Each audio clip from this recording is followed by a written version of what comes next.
atong sundon ang ganang common nga intro sa mga vloggers. How are you mga fans? Naot na nga mo subscribe mo. Murag dili ta bagay na nga intro na. So balik ta sa atong regular nga intro. Thank you and welcome to cebulive.com. Ani yan sa kita karon kay ato ning i-discuss ang Habagat Flight Bag, a proudly Cebu made nga bag. Mauni ang Habagat Flight Bag nga more than 18 years old na. Gigamit din ako nga bag sa first nako nga trabaho. So kay fieldwork ko. So sa first job, fieldwork. So busy gyud kay sige travel. So kahinumdum na ako istorya da bahin na ni mga first job. Natoy usa ka bag-ong graduate. Nya kanang eager na jud mo trabaho kay way kwarta. Nya basig buhi-buhi siya siguro pag eskwela. Walay mga offer.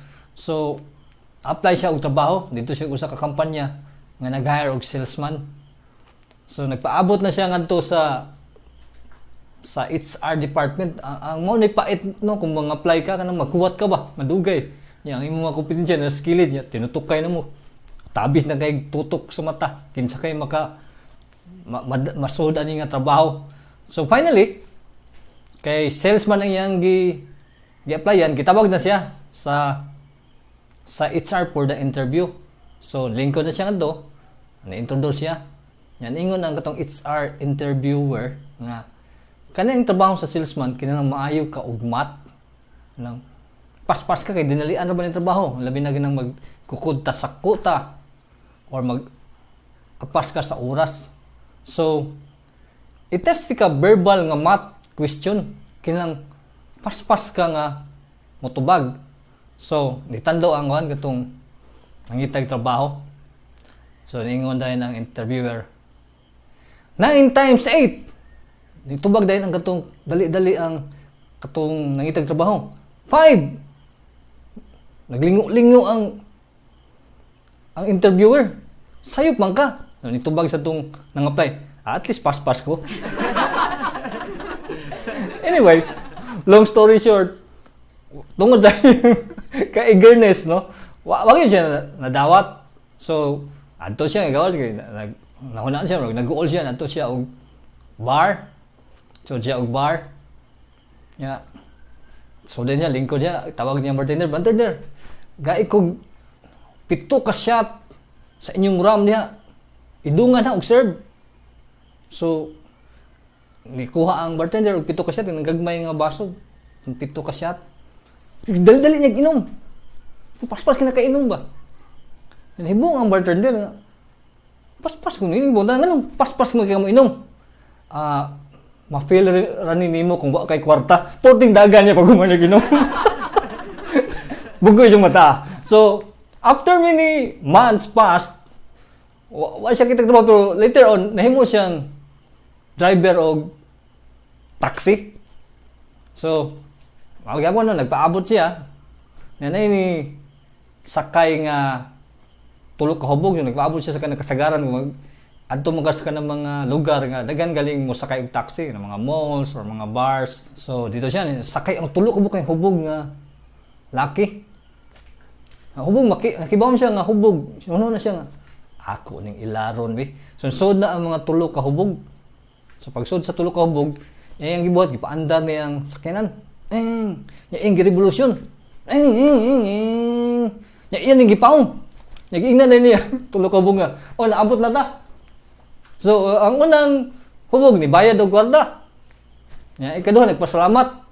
Ang ikatulog, isagpa siya. Sunod siya, kabantay sunod nga ako silang giilad. Tungod sa iyang kakuan, murag nasak siya, mungutan na, nganong imo magkong gisagpa? Sunod ba? Pahinahinay og dagan kay paspas na kita, hapit na maaksidente. Na ito yung story no nga. As always, ako na sa imong katawa. Okay, padayon ta sa atong bag nga review, ang Habagat Flight Bag. So natay tulo kay criteria. First, worth mo ni sa kwarta. Ikaduha, ang less impact mo ni sa environment. Ug ikatulong, ma-recommend ba ni nato sa atong mga friends. Sige, padayon ta na.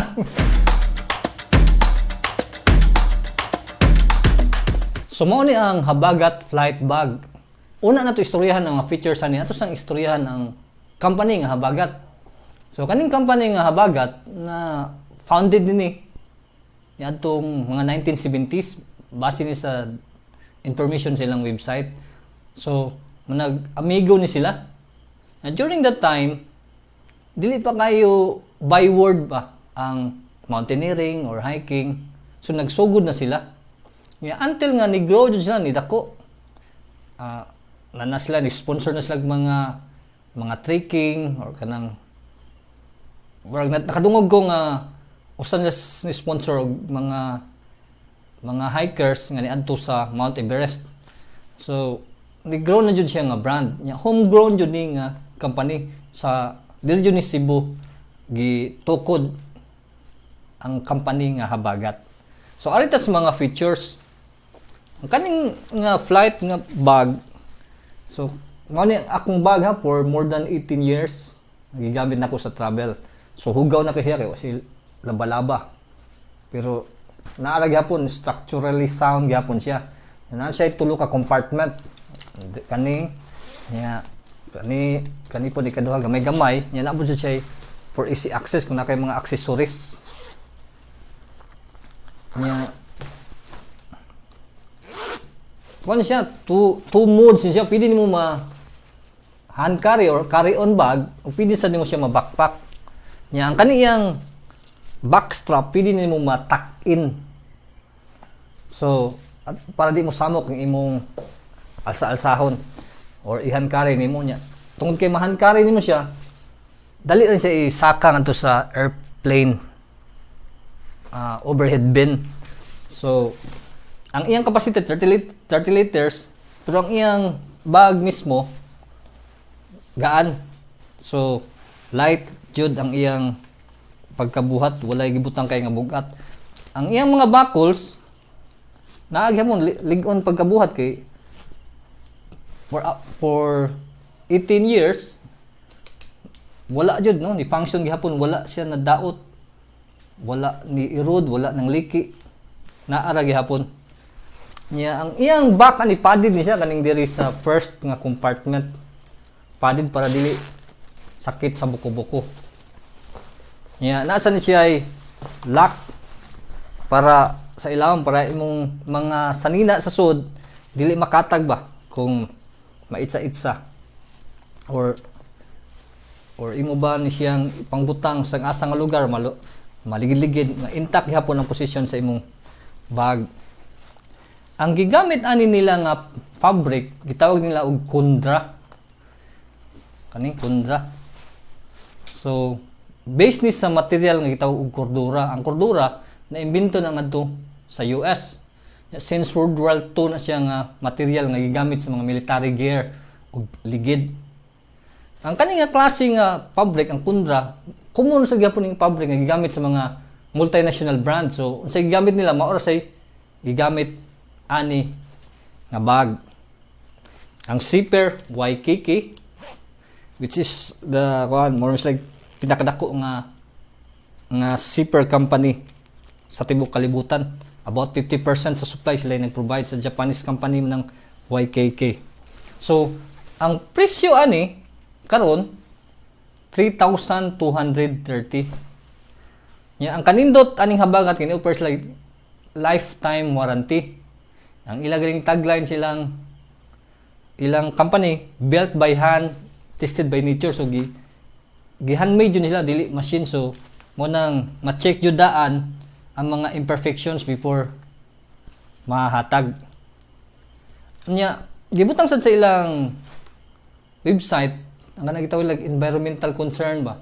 So ang pag-produce nila ani is environmental friendly, socially responsible sad ang process including waste disposal. So kay company man nga nag-promote og kanang mga trekking, hiking, so ilan sa jud ang gibutang sa ilang mission vision ang pag-preserve sa environment. Kay unsaon naman niya ang pagbaligya nila kung wala kay kalakawan kung nangadaot na ang mga bukid o mga lasang. So mo na no, nindot sila og mission vision yan ibuhat lag produkto with a lifetime warranty. So next atong istoryahan ang akong real world usage experience ani nga bag. So akong i-share ninyo ang akong experience sa paggamit aning nga bag. So conservative estimate lang ni nako ha nga 18 years, but probably mga 20 years na ni.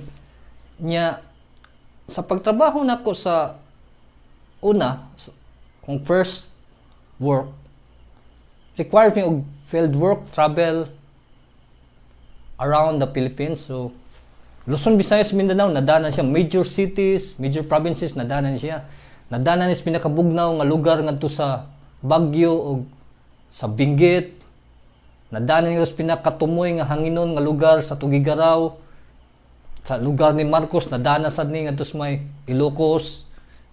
Abot na sa Pampanga, Pangasinan, Tarlac, tanan. Hantod dito sa, naglakaw-lakaw ko ani sa daghang tao dito sa Divisoria. Gisakay nila kog bus padungad to sa Southern Luzon, sa Legazpi, sa Mayon Volcano. Gilabang na sa ni siya og barko padung sa Leyte. Nakalabang na ni ngadto sa Sonon Nico Bridge. Makapaminaw pa niya, nakadungog na ni laing mga dialect sa Pilipinas. Nadana ni ngadto sa Mindanao, nakasimhot na ni og baho sa durian. Natuan na ni og mga tubig na uwanan na igo og snow, hailstorm dito sa Davao. So daghan na siya nagyan na dani nako samtang niadto ko sa may Cotabato nga naay naggubat ang mga rebelde. So wala lang minaabot ngadto kay nahadlok mi ni atras. So daghan nang niagian. Mao ni akong body during that time sa pag-travel kay usually solo flight on mis. Kami ram usa nga mag-field work. So this bag is always at my back. Na ni sa akong luyo. Giunlana na ni ngadto sa mga airport. Nya gihigdaan na ni ngadto sa mga pier nga ma-delay ang mga barko. Gipansak na ni sa mga gagmay nga motor ug mga habal-habal ug mga sikad ug mga unsa pa nang mga gitawag Skylab motor. So dako na kani sa experience. So, until now magamit lang gihapon, lig-on gihapon, functional gihapon. So atong tulo ka criteria. First, worth ba ni sa kwarta? So, yes, of course, worth it ni kay reliable, durable. So, karon ang presyo is 3,230. Pero pagpalit na ko about 2,600. As far as I can remember, if my memory serves me right. So, worth it kay durable, reliable. Arita sa ikaduhang criteria, ang gitawag na to less environmental impact. Yes, kay mostly related means durability ang kaning aspect sa atong criteria kay kung lahutay gamay ang waste, gamay tag malabay, gamay tag mabutang adto sa mga landfill. So less environmental impact na siya. Nya ang company sad, ang habagat naadyo silang mission vision nga ang ilang mga processes o mga ways and means pagbuhat ani including disposal kay environment friendly o socially responsible. So, less impact siya kay durable, reliable, dili ka permi maglabay. Ikatulo na to nga criteria kaning gitawag og ma-recommend ba ni nato sa atong mga friends, no? Ma-recommend ni tungod kay lig-on nya homegrown nga product, proudly Cebu made nga product. Ang kuan lang niya ang iyang style, no? Dating style kanang murag tungod sa daan na siguro kaya na may mga bagong style ron nga mga fancy looking bags. Pero kung mao jud niyang style kinaraan. Pero kanin ko niya sa pag-design more on utilitarian design mo siya kanang utility gid ba wala kay siya nagtan-aw sa design. Pero magamit lang gyapon nimo kung gusto kag bag nga mulahotay, durable nya ang company nga nagbuhat ani na ay environmental concern. So, recommend din sa tanan nga kung nga nangihanglan og bag nga lig-on og mga og durable og masaligan bisag asa nimo dad-on dili kaniya pakaawawan kay dili man mga puto lang mga parts intact lang gihapon ang iya ganing mga bakol ang zipper wala nag-ilis wa jud ni agi og repair nya lawanan nabasa na ni sa gawas kay samtang nag-travel pero safe and sound gihapon ang mga butang nga naa sa sod. So kani highly recommended ni sa katong mga nanginahanglag bag. So tan-aw lang ang design kung makaayon mo pero maka-comment ko ani in term sa reliability o sa iyang durability. So kana lang sa wala pa man tay tagline. So always stay cool and be mindful. Thank you.